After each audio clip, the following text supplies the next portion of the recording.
What's up, guys? So, the other day I was having a conversation with some of my friends about the Gen 4 remakes, Pokemon Brilliant Diamond and Shining Pearl, and I had a thought, which was, could the Sinnoh remakes be the best Pokemon games ever made? And in this video, I'm going to explain why I think that might actually end up being true. Now, obviously, this is my subjective opinion, and if you disagree, you are always entitled to your opinion, obviously. But anyways, despite the fact that I and many others have our own reservations with certain aspects of the game, whether it be the graphics or the somewhat newly revealed permanent EXP share, but let's talk about this objectively. So if I were to ask you which mainline Pokemon game do you think are the best games in the entire franchise, chances are you are probably going to say one of these three sets of games. The first of which is going to be the Boomer Gen 1 reigns supreme take of any given Kanto game aside from Let's Go. Next is the perfectly valid take of any given one of the Gen 5 games, and finally the Chad take,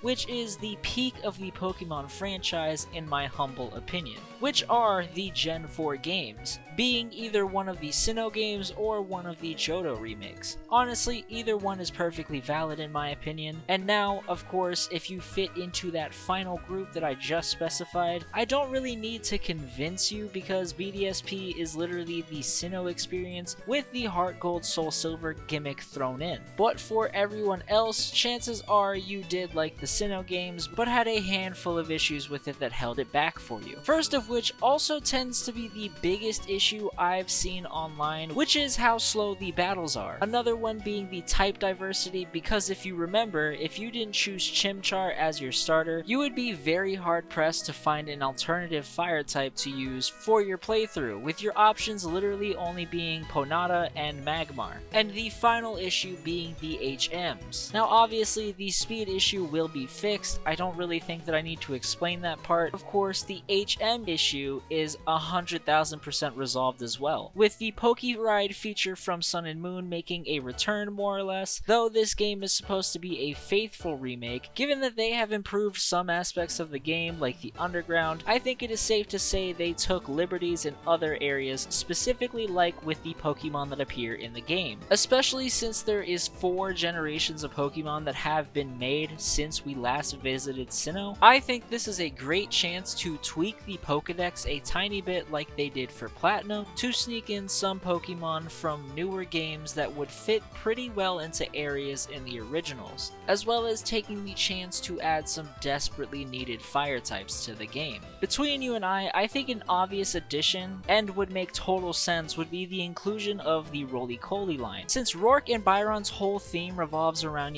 mines, and in the mines at Oreburgh City, there's a shit ton of what kind of rock? Coal. So that's the easiest insert of a fire type ever, and it's a pretty nuanced pick at that. And if you're not a fan of that idea, they could also even add Litwick to the pool of Pokemon that show up in Eterna Forest at night and the Old Chateau. And even lore-wise it would fit, because Chandelure love to hang around in old mansions. And obviously there are plenty of other examples, but I just wanted to focus on 2 fire types that would fit pretty well in my opinion. And obviously there is always the alternative of taking a fire type or 2 from good old Pokemon Home. Now, since they have done seemingly nothing but improve the things that are great about Diamond and Pearl, as well as altering some of the bigger issues with the games, I definitely think that BDSP is going to be one of the best, if not the best, of the mainline Pokemon games to date. Especially considering that everyone's favorite gimmick, Mega Evolutions, have a slight chance of returning, and though I'm not too confident that they will, like I mentioned in just about every BDSP video, a few people also have brought to my attention that Mega Charizard and Mega Lucario are both used in tandem with some of the early promo for this game. And even if they do not return in the initial release, we do live in the era of Pokemon having DLC, so it could be easily implemented somewhere down the line. And though DLC speculation is going to be put aside for a future video, one of my biggest videos to this day are me talking about about just that. So if you're interested in seeing my thoughts on what DLC for BDSP might look like, it is a tiny bit outdated, but I think a handful of those ideas are still perfectly valid.